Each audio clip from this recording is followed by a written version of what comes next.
क्या आपके पार्टनर के अंदर भी ऐसी कुछ आदतें हैं जिनसे आप बहुत इरिटेट हो जाते हो और आपको बिल्कुल अच्छा नहीं लगता? क्या बहुत सारी बार रिमाइंड करने के बाद भी आपके पार्टनर के अंदर कोई चेंज नहीं है? क्या वो चीज़ें आपको मन ही मन परेशान करती जाती हैं और एक दिन वो बड़े लड़ाई झगड़े में तब्दील होती जाती हैं? अगर कोई भी बात आपके साथ रेजोनेट करती है तो ये वीडियो आपके लिए है, क्योंकि इस वीडियो में मैं आपको बताने वाली हूँ कि कैसे इस तरीके की अनोइंग हैबिट से डील करें, उन्हें बदलें and how to come at peace with them.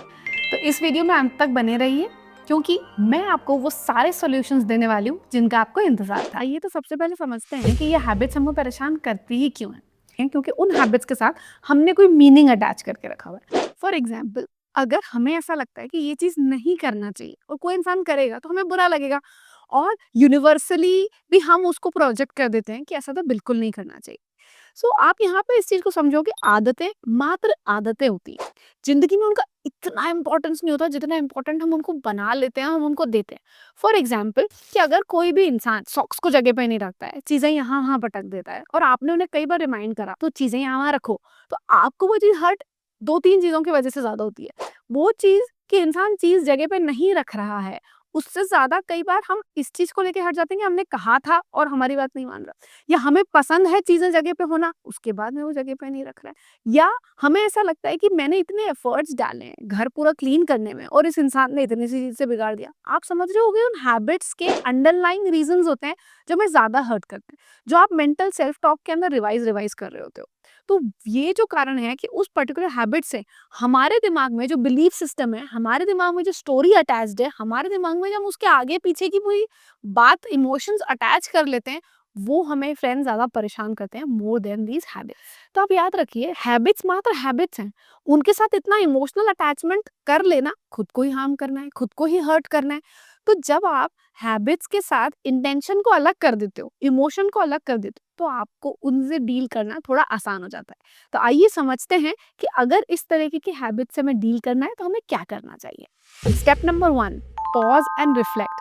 अगर कभी भी कोई ऐसी चीज होती है तो 1 मिनट का पॉज लें, कुछ सेकंड्स का पॉज लें और खुद से पूछें कि ये आदत वर्थ एन आर्ग्यूमेंट है क्या? क्या ये इतनी बड़ी बात है कि हम अभी हमारा समय खराब कर लें, लड़ाई कर लें और घर का माहौल खराब कर लें?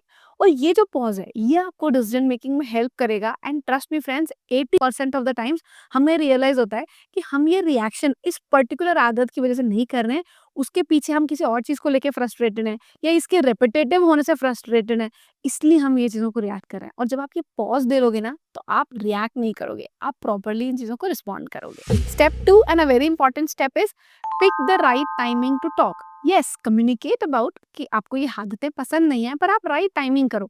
अब आप क्या करते हो, कम्युनिकेट नहीं करते हो, खुद ही अंदर सेल्फ टॉक करते हो और एक दिन अचानक से फटते हो, या किसी और चीज़ की जब लड़ाई हो रही होती है तो इसके बीच में लेके आ जाते हो कि यार तुम ऐसा भी करती हो, तुम ऐसा भी करते हो, और उस चीज़ का जो वैल्यू है वो पूरी तरीके से खत्म हो जाता है। क्यों? क्योंकि एक लड़ाई एक ऑलरेडी नेगेटिव सिचुएशन के अंदर वो आती है, और जनरली एक नेगेटिव सिचुएशन के अंदर अगर हमारी प्रॉब्लम्स डालते हैं ना, तो जैसे आग में आप कोई चीज़ डालोगे तो कैसे जल भुन जाती है, वैसे उस बात का भी कोई इंपॉर्टेंस नहीं रहता है।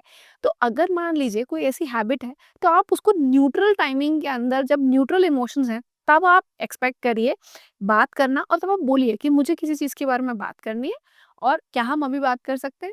इस तरीके से आप अपनी बातों को इनिशिएट करिए। Step number 3, focus on I statements. See, बात करने का सिर्फ एक सिंपल सा तरीका होता है कि आप उस बात को किस तरीके से सामने वाले को पुट करते हो। जब आप कहते हो तुम ऐसा करते हो, तुम ऐसा करते हो, तुम ऐसा करते हो, तो ऑलरेडी उसकी रिसेप्टिविटी कम हो जाती है। सामने वाला प्रॉपर्ली उस चीज को नहीं सुनता, क्योंकि वो जो लैंग्वेज है वो ब्लेम वाली हो जाती है। पर अगर हम इसी लैंग्वेज को यू स्टेटमेंट्स की जगह आई स्टेटमेंट्स में कन्वर्ट करें और हम ये कहें कि मुझे अच्छा नहीं लगता अगर ऐसा होता है, तो ये बहुत अंडरस्टैंडिंग वाला स्टेटमेंट हो जाता है, और इसी चीज की पूरी अपनी एक कैसे सामने वाला उसको लेगा, उसका पूरा प्रारूप बदल जाता है, उसका पूरा पर्सपेक्टिव चेंज हो जाता है। तो instead of using blaming you statements, focus on using I statements, wherein you can just say I felt hurt because of this. I don't feel good because you do this. Instead of saying you do this, you do that, that's bad in you. जैसे ही हमारा जो focus है वो blame से understanding पर shift होता है, तो हमारे पार्टनर की रिसेप्टिविटी बढ़ती है और चेंज आने के चांसेस बहुत ज्यादा है, और हमें भी बुरा नहीं लगता। Step number 4 and a very important step, choose your battles wisely. See, आप इस बात को इस पर्सपेक्टिव से समझो कि हाँ ठीक है, ये आदत है, आपको नहीं पसंद, मगर क्या इस आदत को बदलना इतना ज़रूरी है जस्ट बिकॉज़ आपको नहीं पसंद? See the bigger picture of life, see 5 years from now, 10 years from now, will this cause that big harm कि हम हमारी ज़िंदगी का आज का कुछ समय बदल लें? कई सारी आदतें हैं जो आपको पसंद नहीं है, मगर आपके पार्टनर के अंदर हैं, तो हमेशा बदलने की तरह जगह, क्या हम इस नज़रिए से देख सकते हैं कि हम उसको एक्सेप्ट कर सकते हैं क्या?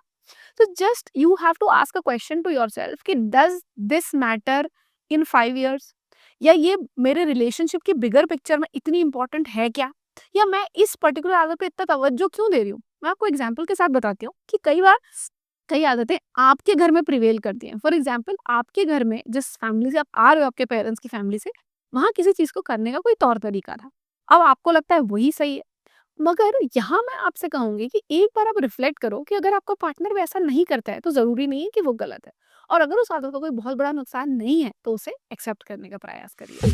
Now step number 5 is use gentle reminders. अब हम ये समझते हैं कि कुछ आदतें हैं जो वर्थ द चेंज हैं and they are causing loss in long run. जब आपने उन्हें कम्युनिकेट करा, तो उसके बाद में ये बहुत ही ऑब्वियस ह्यूमन नेचर है कि आपके पार्टनर बहुत ही परफेक्टली उसको अगले ही दिन से फॉलो नहीं करने लग जाएँगे। तो आप उन्हें नैग करते हैं, आप उन्हें पॉइंट आउट करते हैं, उसकी जगह use gentle reminders and be very, very patient with your partner.